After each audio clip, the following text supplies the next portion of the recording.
tät mir so leid, dass ich keine schönere Videos für euch machen konnte. Ich habe Angst.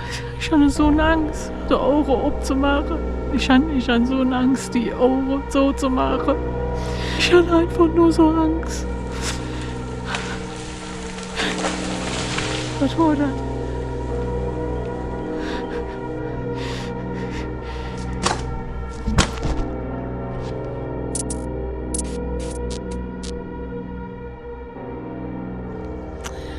Nee, hier geht es nicht um den Blair Witch, vor der man Angst haben muss.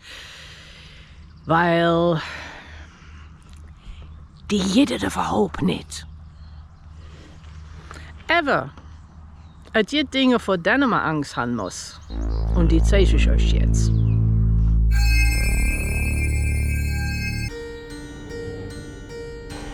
Ich gehe hier gerade gemütlich am großen Fluss spazieren. Der heißt wirklich so Grand River. Großer Fluss. Und das sieht alles so friedlich aus und so wunderschön. Die Vögelchen am Zwitschern, die Bienchen sind am Summen. Aber hier lauern Gefahren, das geläufst du nicht. Zum Beispiel hier.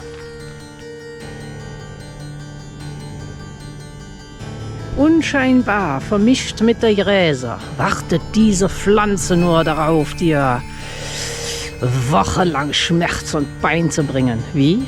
Eine ganz kleine Berührung und die Pflanze kann eine winzige Spur ihres Öls auf deiner Haut hinterlassen. Zuerst kommt der Juckreiz, dann der rude Hautausschlag und dann die Blasen.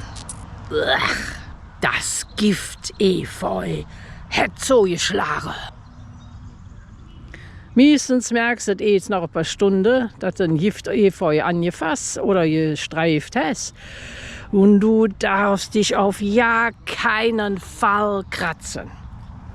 Denn wenn du das tust, verdeilt sich die Blasen, der Hautausschlag, das wird immer größer und größer. Nicht kratzen.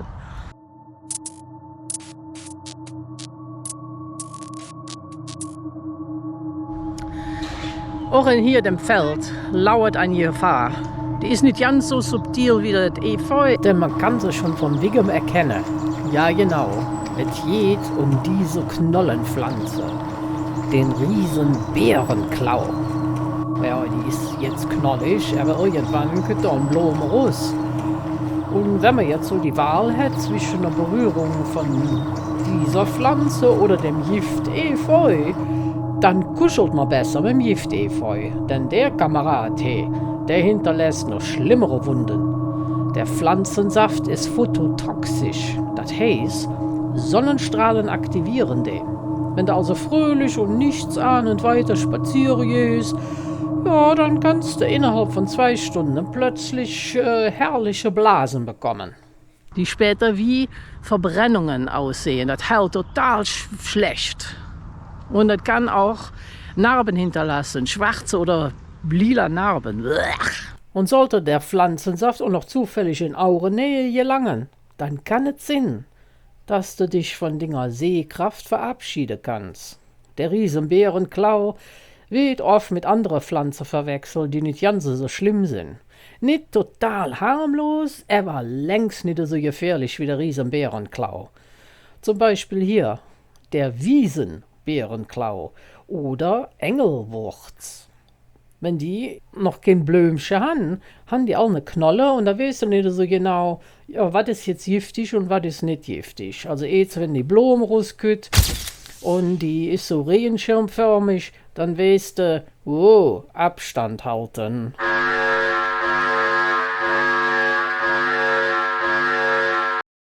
Als letztes würde ich euch hier noch das Schierling vorstellen.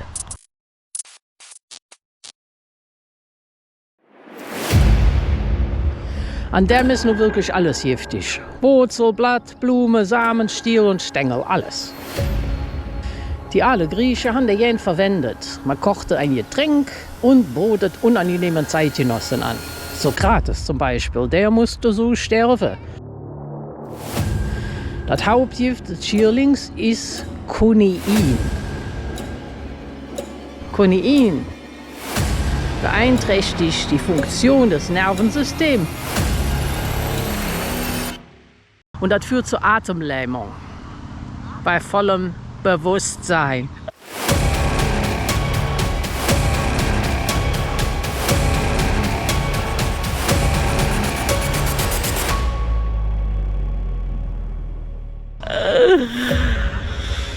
Kein schöner Tod. Nee. Was haben wir jetzt alles gelernt? Also, wenn ihr die kanadische Natur genießen wollt, gibt es zwei Möglichkeiten. Die eine ist, immer schön auf dem Weg bleiben oder am Pfad. Nichts Giftiges wird euch auf dem Weg begegnen. Oder, wenn ihr unbedingt quer durch die Botanik müsst, lange Boots andoen, Socken, feste Schuhe, ne?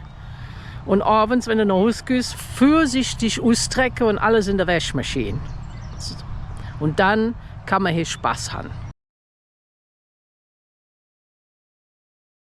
Ich bin überhaupt nicht giftig. Mich kann man so ja anfassen. Ja und? Dafür bin ich ever unvergesslich.